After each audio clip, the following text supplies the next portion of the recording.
सामान्य चैतन्याचं प्रतिबिंब पडून चमचम करायला लागलेली वृत्ती आहे ना.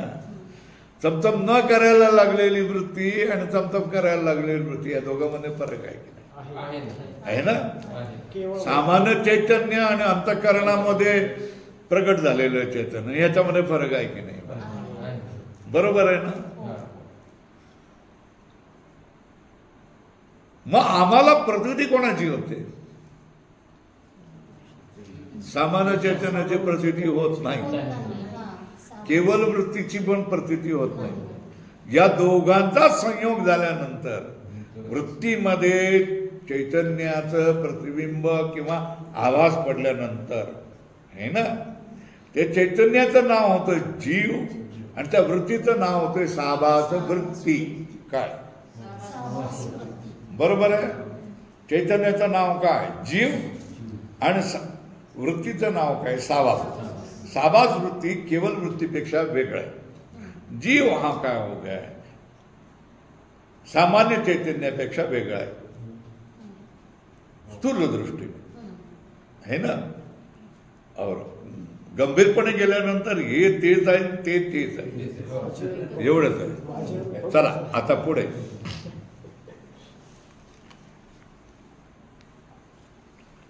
अंतःकरण. आता तुम्हाला दोन वृत्ती सांगितल्या ना, केवळ वृत्ती आणि साभास. अंतःकरणाची केवळ वृत्ती अवच्छेदक मानत नाही. कोणाचं?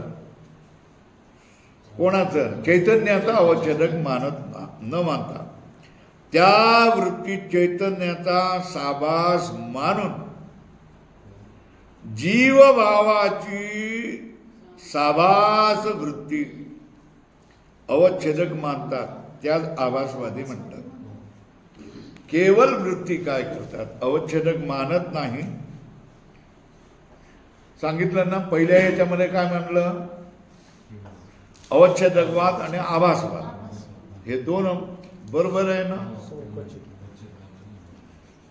अवच्छेदकवादामध्ये अज्ञानाचा नाश करणारा कोण असतं? चैतन्य. त्याला सहाय्य कोण करत असते? वृत्ती करते. आभासवादामध्ये अज्ञानाचा नाशक कोण असतं? वृत्ती असते आणि त्यांचं सहाय्य कोण असतं? चैतन्य. हे आपण विचार केला बरोबर आहे. अवच्छेदकवादामध्ये काय असतं? ब्रह्मचैतन्याला अवच्छेदक संकोचित करणारी फक्त वृत्ती जे ग्रंथकार मानतात. अधोरेखा वर तिसऱ्या पंक्तीमध्ये क्या ब्रह्मचैतन्याला अवच्छेदक म्हणजे संकोचित करणारी फक्त म्हणजे केवळ वृत्ती जे ग्रंथकार मानतात त्यात अवच्छेदकवादी म्हणतात. बरोबर आहे ना. काय अवच्छेदवादी कोणाला म्हणायचं? ब्रह्मचैतन्याला संकोचित करणारी केवळ वृत्ती ही काय अवच्छेदक मानतात है ना. आता दुसऱ्या याच्यामध्ये अंतःकरणाची केवळ वृत्ती अवच्छेदक. हे फक्त वृत्ती ना, त्याच्या वर लिहा केवळ वृत्ती, अधोरेखा करा है ना.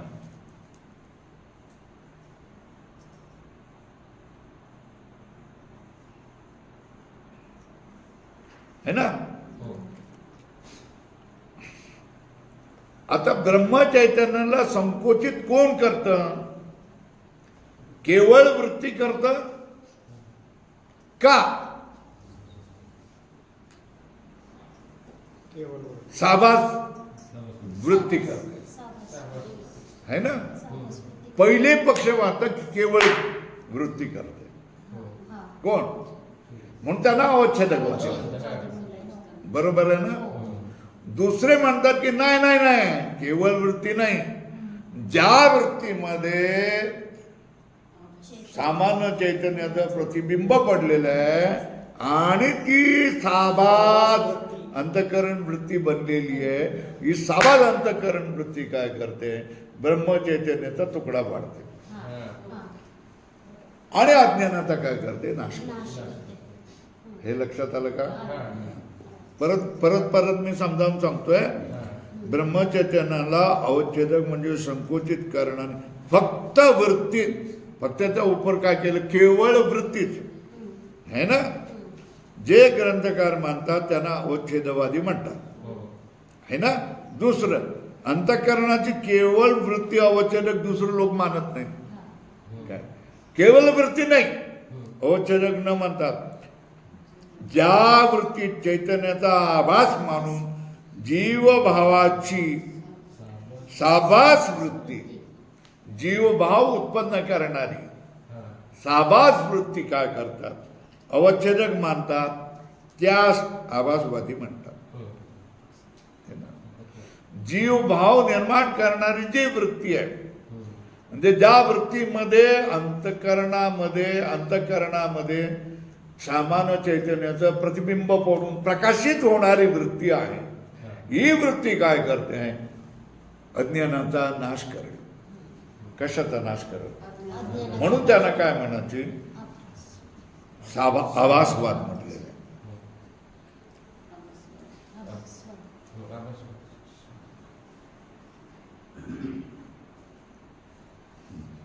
आता पुढे त्या आभासवादीच्या मतात सामान्य चैतन्य अज्ञानाच्या विरोधी आहे की नाही, नाही काय है ना. सामान्य चैतन्याप्रमाणे विशेष चैतन्यही अज्ञानाचे विरोधी नाही. कोण म्हणतात, आभासवादीच्या मताने काय, अधोरेखा करू. आभासवादीच्या मतामध्ये काय, अज्ञानाचा विरोधी कोण आहे, सामान्य चैतन्य आहे का, नाही. मग विशेष चैतन्य आहे का, ते पण नाही. तर मग कोण आहे, हा वृत्ती सहित आभास किंवा आभास सहित वृत्ती. कसं म्हटलंय, समजलं का नाही म्हटलं, काय वृत्ती सहित आभास किंवा आभास सहित वृत्ती ही अज्ञानाची विरुद्धी आहे ना. मग कोण, केवळ प्रकाश रूप चैतन्य अज्ञानाचे विरोधी नाही. कोण, केवळ प्रकाश रूप चैतन्य अज्ञानाचे विरोध नाही. मग केवळ वृत्ती तरी सांगितलंय ना, केवळ वृत्ती पण अज्ञानाची विरोधी नाही. मग कोण अज्ञानाचे विरुद्ध आहे, वृत्ती सहित आभास किंवा आभास सहित वृत्ती. दोघा नाही, काय उदाहरण चिन्हामध्ये ठेवा. कोण, आभास सहित वृत्ती किंवा वृत्ती सहित आभास. हे काय तुम्हाला जे म्हणायचं ते म्हणा है ना. काय सांगितलं, अज्ञानाच्या विरोधी सामान्य चैतन्य विरोधी आहे की नाही, नाही. अज्ञानाच्या विरोधी अंतःकरणाची वृत्ती आहे की नाही, काहीच करू शकत नाही, अज्ञानाच्या विरोधी नाही है ना. मग कोण, हा वृत्ती सहित आभास, आभास सहित वृत्ती. ही काय, ही कोणाच्या विरोधी होईल, त्या अंतःकरण वृत्तीमध्ये चैतन्याचा प्रकाश प्रतिबिंबित झाला पाहिजे. काय झाला असेल तरच काय होणार आहे, नाही तर तुम्ही जडच्या जडच राहता. काय राहता, जड असतात. आणि तुम्ही ज्यावेळेला हा अंतःकरणामध्ये आभास प्रतिबिंबित होत नाही, छाया पडत नाही, त्यावेळेला रामनाम सत्य होतं ना. हे भस्म करावं लागतं ना है ना. त्यावेळेला काय झालं, आभास पडेनासा झाला, बुद्धी बोलेनाशी झाली, बुद्धी करेनाशी झाली, काही इंद्रिय करेनाशी झाली.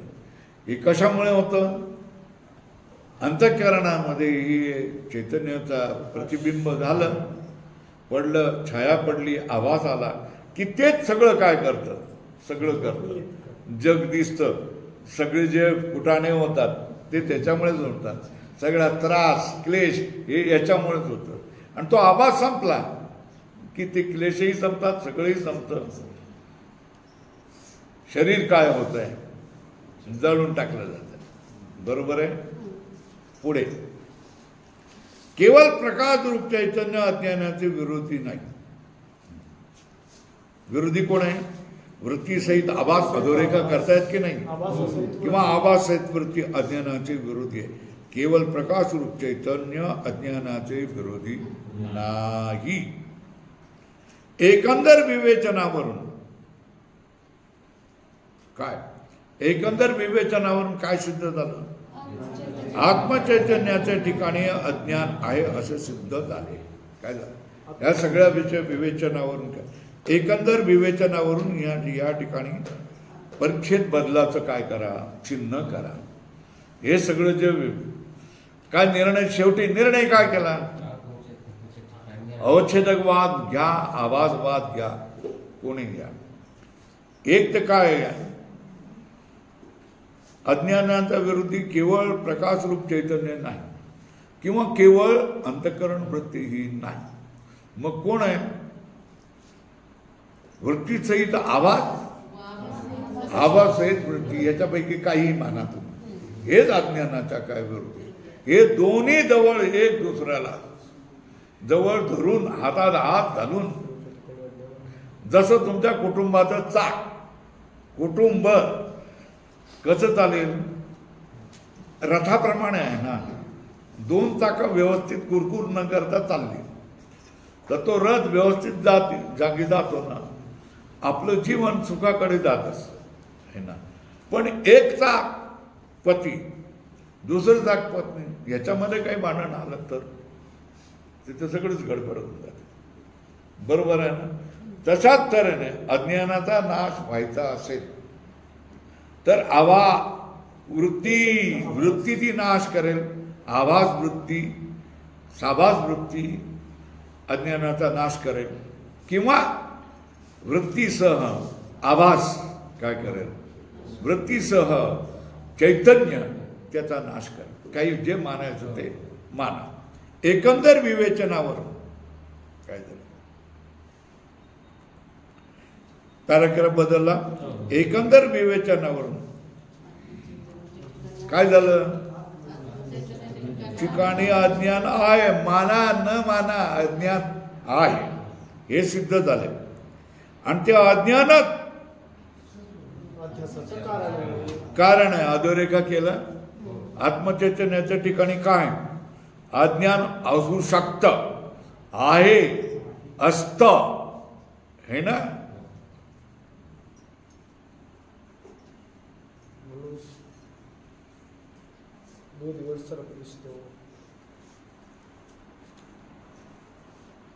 झोपलेल्या मांजराजवळ उंदीर गेला तर काय होऊ शकतं का? काही होऊ शकत नाही. पण जागलेल्या मांजरासमोर उंदीर गेलं तर काय होणार? ते नष्टच होणार ना, उंदीर नष्ट होणार ना. हे लक्षात येतं ना. तशाच तऱ्हेने झोपलेलं चैतन्य आणि उद्भूत चैतन्य, उद्भूत चैतन्य, प्रकट चैतन्य, विशेष चैतन्य हे अज्ञानाचा विरोधी आहे ना. अज्ञानाच्या विरोधी असतं. बरोबर आहे. आणि सामान्य ज्ञान असेल तर त्याच्याजवळ अज्ञान राहू शकतं की नाही? राहू शकतं. बरोबर आहे. अज्ञान राहू शकतं. सामान्य चैतन्य असेल तर अज्ञान राहू शकतं. जशा तऱ्हेने काय आगकाडीच्या वर कागदाचे कपडे ठेवले तर काही होणार नाही. पण जळत्या आगकाडीच्या वर कागद ठेवले तर भस्कन सगळ्याचं काय होऊन भस्मसात होऊन जाते. तीच गोष्ट आहे. अज्ञान कधी होईल? साभास वृत्ती असेल हे ना, किंवा वृत्तीसह आभास असेल त्यावेळेला काय हो? हे अज्ञानाला जवळ राहू देऊ शकत नाही. ते नाही. आता आम्ही जागे झालेलो आहे. जशा तऱ्हेने तुम्ही सांगू शकता की आता आम्ही जागे झालेलो आहे, या कुठल्या गोष्टीचा आम्हाला खरा नाही. आता महाकुंभ त्या ठिकाणी चालू आहे आणि 30-40 लोक मरून गेले गर्दीत करून. आता आम्हाला तिकडे जाण्याची काहीही इच्छा राहिलेली नाही. कशाला जायचं? ते सगळे चित्र काय यूट्यूबवर सगळे दिसत आहेत, आम्हाला जायची काही त्याच्यामध्ये गर्दी इच्छा नाही. लाखो नव्हे करोडो लोक जात आहेत हे ना. पण ज्याला आत्मज्ञान झालेलं तो म्हणाला तिथे कशाला तो मारायचं काय. हा गंगेत डुबकी मारायची इच्छा असेल थंड पाण्यामध्ये शीतल, जाऊ घेऊ उन्हाळ्यात किंवा कधीतरी जाऊन डुबकी मारून येऊ. प्रयागराजला पण डुबकी मारून येऊ. पण त्या गर्दीत गोंधळामध्ये धुळीमध्ये कल्लोळामध्ये जाण्याची काय माझी इच्छा नाही. का? कारण माझा आत्मचैतन्य माझ्याकडेच आहे आणि त्याने सदैव चैतन्य प्रकाशामध्ये डुबकीच मारलेली आहे. आता आम्हाला काय डुबकी मारण्याची काय जरूर नाही. मग कोण करेल तिथे? धडपडत कोण जाईल? चेंगराचेंगरीत कोण जाईल? तिथे मरून कोण जाईल? तिथे जखमी कोण होऊन जाईल? जिथे थंडीला आधारी कोण बदल? महिनाभर आधारी कोण पडेल? लक्षात येते का? याचा अर्थ तुम्ही कुंभाच्या विरोधी आहेत का? असं नाही होणार, असं नाही होणार. का? नाही नाही, अज्ञानासाठी कुंभ पाहिजे ना. काय त्या निमित्ताने तरी जातील ना. मरद मरद याच्यासाठी तरी जातील ना. चेंगरत रखडत तरी जातील आणि हा आहे काहीतरी हिंदू धर्म आहे म्हणून राहतील ना. त्यांच्यासाठी आहे. पण माझ्यासाठी गरज नाही हे आपण म्हणू शकतो. मी धर्म श्रद्धा आहे, अंधश्रद्धा नाही. मी धर्मश्रद्धा आहे, माझ्यामध्ये श्रद्धा आहे. पण गुरुकृपेने आणि भगवत कृपेने आणि माझ्या पुण्याईने मला जे ज्ञान प्राप्त व्हायचं असेल ते प्राप्त झालं. अजूनपर्यंत मी अज्ञानात होतो. म्हणून माझीही तळमळ असती की कुंभाला एकदा महाकुंभ आहे, कित्येक वर्षातून येत असतो, तर आपण त्याच्यामध्ये जाऊन डुबकी मारावी असं मी त्यावेळेला म्हटलं असतं. पण आता मला काही तशी इच्छा होत नाही. आता परीक्षा संपल्या. हा तिने सांगितलं, प्रमाणे सांगितलं काय. तीर्थे आणि पर्व काळे सगळं काय पायापाशी सकाळ हो. जे ज्याला जो अनुभव आलेला आहे त्याप्रमाणे होईल. पण अनुभव याचा अर्थ पुन्हा काय की स्वामीजीने माझ्या बोरला पाणी लावलं, स्वामीजीने माझ्या पोरीचं लग्न होईल म्हणून सांगितलं, झालं लग्न. गेलं अनुभव म्हणत नाही, वेळेपणा म्हणतात आहे ना. माझ्या तिसऱ्या मुलाला काय झाले, मिलिटरीमध्ये प्रवेश म्हणून गेला. आनंदाने सांगते माझ्या तिसऱ्या, स्वामीजी तुमची कृपा. माझ्या तिसऱ्या मुलाला काय मिलिटरीमध्ये काय झालं, प्रवेश मिळाला, नोकरी लागली. हे असली हे मूर्खपणा आहे. पण त्या जीवानं त्याच्यामध्येच आनंद वाटतोय. आपण काय म्हणतो, हो हो बरं झालं, ठीक आहे, होईल, लागून जाईल म्हणायचं का? काय म्हणायचं? नको नको म्हणायचं, म्हणायला पाहिजे ना. त्याला शांत वाटते, समाधान वाटतंय तर म्हणायचं ना, हो लागून जाईल, लागून जाईल, होऊन जाईल मुलीच्या तुझ्या लग्न, होऊन जाईल की नाही.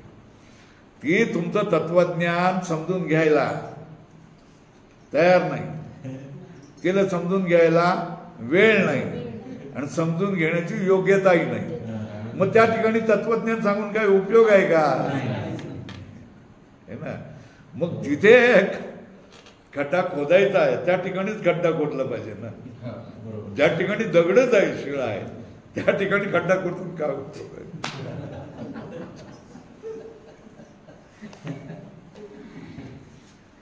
आपण अजून आहे वेळ, पुढे जाऊया जरा.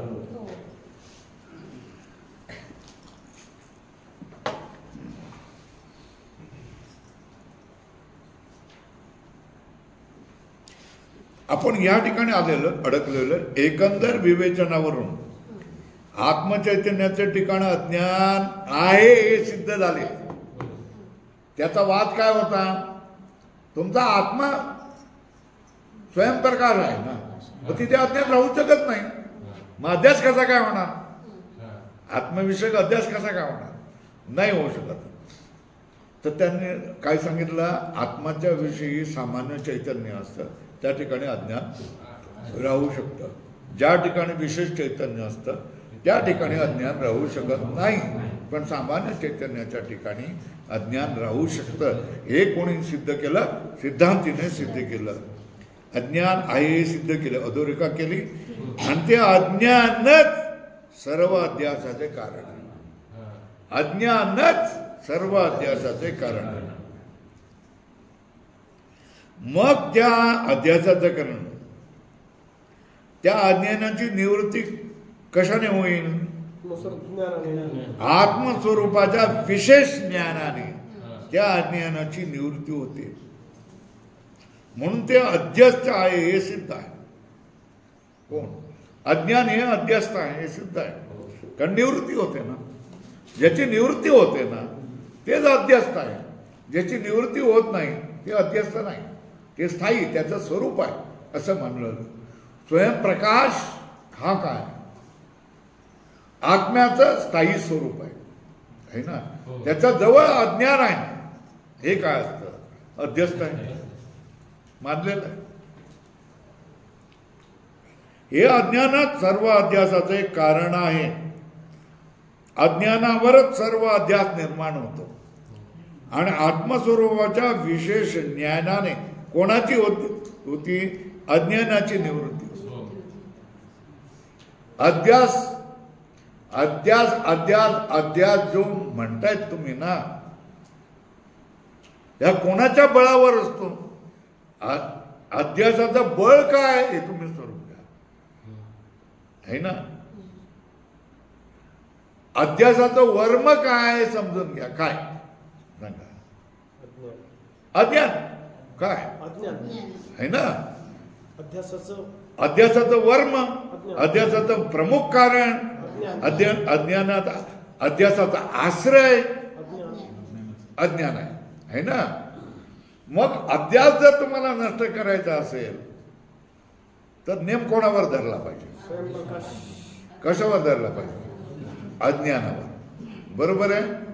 कारण हे कोणाच्या बळावर उभं राहिलंय? युद्धामध्ये हा जो एवढा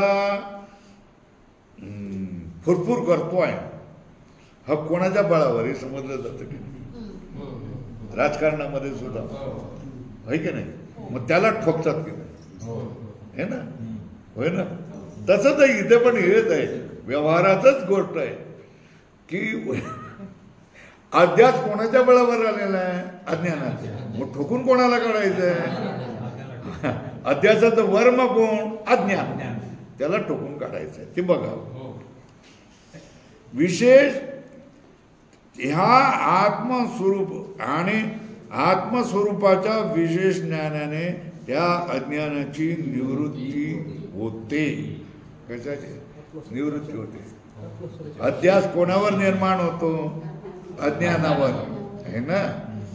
ठोकायचं कोणाला? ते कोणाकडून ठोकलं जाईल? आत्मस्वरूपाच्या विशेष ज्ञानाने त्या अज्ञानाची निवृत्ती होते. बरोबर आहे. म्हणून ते अज्ञान काय? आत्मस्वरूपावर अध्यस्त आहे असं मानावं लागतं. कारण जे जात है ना ते नसतं. काय है ना. जे कायम नित्य असतं त्याला काय म्हणायचं? स्वरूप. काय म्हणायचं? काय? जे नित्य असतं त्याला काय म्हणायचं? स्वरूप. आणि जे येतं जातं त्याला काय म्हणायचं? अध्यस्त. काय म्हणायचं? है ना. ज्याचा नाश होतो त्याला काय म्हणायचं? अध्यस्त. तर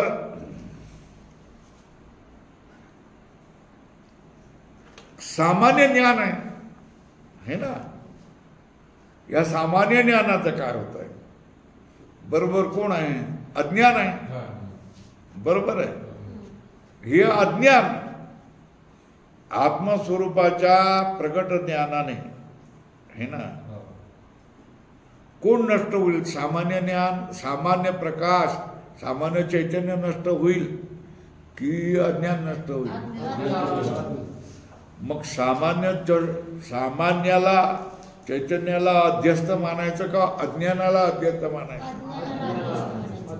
जे कायम राहतं ते स्वरूप आहे, है ना. आणि जे येतं जातं नष्ट होतं त्याला काय म्हणायचं? अध्यस्त आहे म्हणायचं. काय म्हणायचं? अध्यस्त आहे. हे खोटं आहे. अध्यस्त म्हणजे मिथ्या ना, म्हटलंय ना, त्याचा अस्त होतो. ज्याचा अध्यस्त अधि अस्तामध्ये आहे ना. हे बघा, अज्ञानच सर्व अध्यासाचे कारण आहे आणि आत्मस्वरूपाच्या विशेष ज्ञानाने, कोणाने? विशेष ज्ञानाने त्या अज्ञानाची निवृत्ती होते. म्हणून ते म्हणजे अज्ञान अध्यस्त आहे, सिद्ध आहे ना. मग आता सिद्धी कोणाची केली? आत्मस्वरूपाची नाही, अज्ञानाची है ना. पण कुठल्या अज्ञानाची? स्वरूपाची का अध्यस्त ची सिद्धी केली. आतापर्यंत काय केलंय? अज्ञानावर शिक्का मारला है ना. सामान्य ज्ञानासहित अज्ञान राहायचं. बरोबर आहे ना. म्हणून हे काय जोड गोळी आहे असं वाटायचं. बरोबर आहे. हे जोपर्यंत नष्ट होत नाही तोपर्यंत काय हे आणि हे दोन्ही एकच आहे असं वाटतं. बरोबर आहे ना. मग हे अज्ञान आहे. या अज्ञानावर सगळे अध्यास प्रपंचाचा उभा राहिले. बरोबर आहे ना. हा प्रपंचाचा अध्यास जर आपल्याला काय करायचं, सोडवणूक आपण करून घ्यायची असेल तर या अज्ञानापासून आपली सोडवणूक करून घ्यावी लागेल. या अज्ञान हे वर्म आहे. कोणाचं? अध्यासाचं वर्म आहे ना. आणि हे अज्ञान नष्ट होत. कशाने होत? नष्ट होत. हा, आता कसं बोलला? आत्मस्वरूपाच्या विशेष ज्ञानाने काय होत आहे? हे अज्ञान काय होत आहे? नष्ट होत. नष्ट होत म्हणून त्याला काय म्हटलेलं आहे? अध्यस्त म्हटलं. हे अज्ञान पण काय आहे? अध्यस्त आहे. अध्यस्त आहे म्हणजे काय झालं? तर मग मिथ्या ठरलं. सामान्य चैतन्य कायम राहिलं आणि त्याच्याबरोबर असलेलं अज्ञान काय? हे पण अध्यस्त आहे. आणि या अध्यस्तावर, अध्यस्त अज्ञानावर अध्यस्त असलेला त्याच्यावर हे प्रचंड कायावर आलेला आहे. प्रचंड बंध, प्रचंड प्रपंच उभा राहिलेला आहे. तो 12व्या अध्यायामध्ये अश्वत्थ वृक्ष म्हटलेला आहे ना, तशा तऱ्हेने उभं राहिलेलं आहे. हे सगळं वृक्षाचा नाश करायचा असेल तर फांदी तोडायला लागणार का? काय करावं लागलं? बुडावर काय करायचं? घाव घालायचं, आरी आलायचं आणि काढायचं की सगळं वृक्ष काय कोल म्हणून पडतो. म्हणून काय असंग शस्त्रेन धुडेन चित्वा असं म्हटलेलं आहे ना. या अश्वत्थ वृक्षाला जर काय करायचं, छेदून काढायचं असेल तर कोणावर घाव घाला. त्या वृक्षाची एक एक फांदी तोडत, फळ तोडत बसण्यापेक्षा मुळावर त्याच्या काय करा, घाव घाला. आणि मूळ कोण मिळालं आपल्याला? वर्म कोण मिळालं? अज्ञान मिळालं. या अज्ञानाला तुम्ही काय ठरवलं? मिथ्या ठरवलं. हे मिथ्या आहे ठरवलं की सगळा प्रपंच काय होऊन मिथ्या होऊन जातो. म्हणून अज्ञानाला काय? ते अध्यस्त आहे. अध्यस्त अज्ञानाची याप्रमाणे सिद्धी झाल्यानंतर आहे ना. मग आता काय झालं?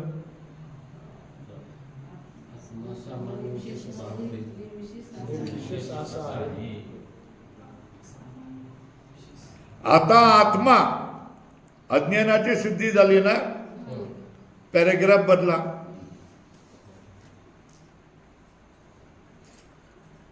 आत्मा कसा आहे? तुम्ही काय म्हणता? आत्मा कसा म्हणताय?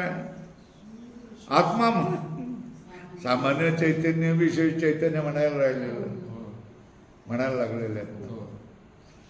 पण तुम्हीच काय केलेलं, व्याख्या काय केलेली आहे? आत्मा सामान्य, विशेष, भावरहित निर्विशेष असा आहे ना. काय सामान्य भावरहित निर्विशेष. आत्म्याला, आत्म्याची तुम्ही व्याख्या काय केलेली आहे? आत्म्यामध्ये सामान्य भाव नाही आणि विशेष भाव पण नाही असं तुम्ही म्हणता की नाही म्हणता? वेदांत्या बोल, वेदांती तू बोल. हे तुमचं आत्म्याचं व्याख्या आहे की नाही? काय सामान्य भाव रहित, विशेष भाव रहित, जाती विशेष रहित तुमचा आत्मा आहे असं तुम्ही म्हणता की नाही? म्हणता ना. चला पॅराग्राफ बदललं ना. आता सामान्य विशेष भाव रहित निर्विशेष असा आत्मा आहे. असा निर्विशेष स्वयंप्रकाश रूप आत्मा सामान्य रूपाने ज्ञात आणि विशेष रूपाने अज्ञात असे म्हणणे संभवत नाही. म्हणून केवळ स्वयंप्रकाश आत्म्याच्या ठिकाणी बंधाचा अध्यास करत नाही. हे पूर्वप्रकाश, पूर्व पक्ष बाजूला लिहा. पूर्व पक्ष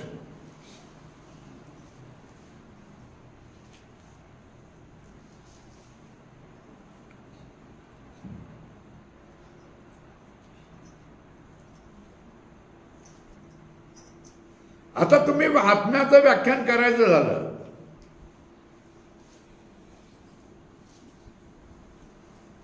द्रव्य, गुण, कर्म, सामान्य, विशेष, जाती, सामान्य आणि विशेष हे कुठलाही भाव आत्म्यामध्ये नाही असं तुम्ही म्हणता का नाही म्हणता? म्हणता ना. आत्मा कसा? तर ज्याच्यामध्ये जाती नाही, ज्याच्यामध्ये विशेष नाही, द्रव्य नाही, गुण नाही, कर्म नाही आहे ना, जाती नाही, विशेष नाही, असं जे सूक्ष्म तत्व आहे, सूक्ष्म आणि व्यापक तत्व आहे, याला काय म्हटलेलं आहे तुम्ही? आत्मा म्हटलेला आहे. मग अशा आत्म्यामध्ये हा आत्मा सामान्य रूपाने अज्ञात आहे आणि विशेष रूपाने ज्ञात आहे. हे कसं काय तुम्ही म्हणू शकता? एवढं तुम्ही विवेचन केल्यानंतर त्याने काय करलंय? आत्मा तुमचा जाती विरहित आणि व्यक्ती विरहित आहे. सामान्य रूप आणि विशेष रूप विरहित तुमचा आत्मा आहे. तर तुम्ही आता आत्मा सामान्य आत्मा, विशेष आत्मा, आत्मा सामान्य रूपाने ज्ञात आहे, आत्मा विशेष रूपाने ज्ञात आहे, सामान्य रूपाने अज्ञात आहे, हे तुम्ही कसं काय म्हणता? हा पूर्वपक्षाने प्रश्न काढलेला आहे ना. मग आता पुढे चला, या शंकेचे समाधान सांगतो आहे ना. जाऊ का पुढे का नको? 4:30च्या जवळ आलेलं आहे म्हणून म्हटलं. 5 मिनिटं. हा 5 मिनिटं बघा. या शंकेचे समाधान सांगतो. पॅराग्राफ बदला. प्रथम एक गोष्ट लक्षात ठेवली पाहिजे. एक गोष्ट लक्षात ठेवा. काय लक्षात ठेवा? अध्यास व्हायचा असेल तर आत्मस्वरूपाच्या ठिकाणी सामान्य, आत्माच्या स्वरूपाचे ठिकाणी सामान्य विशेष भाव पाहिजे असे आमचे म्हणणे नाही. बरोबर आहे? काय काय अध्यास व्हायचा असेल तर आत्म्याचे 2 तुकडे हे सामान्य आणि हे विशेष आहे, असं सामान्य विशेष भाव असला पाहिजे हे आमचं म्हणणं नाही. असं आम्ही कधीही म्हटलेलं नाही. मग काय म्हटलेलं?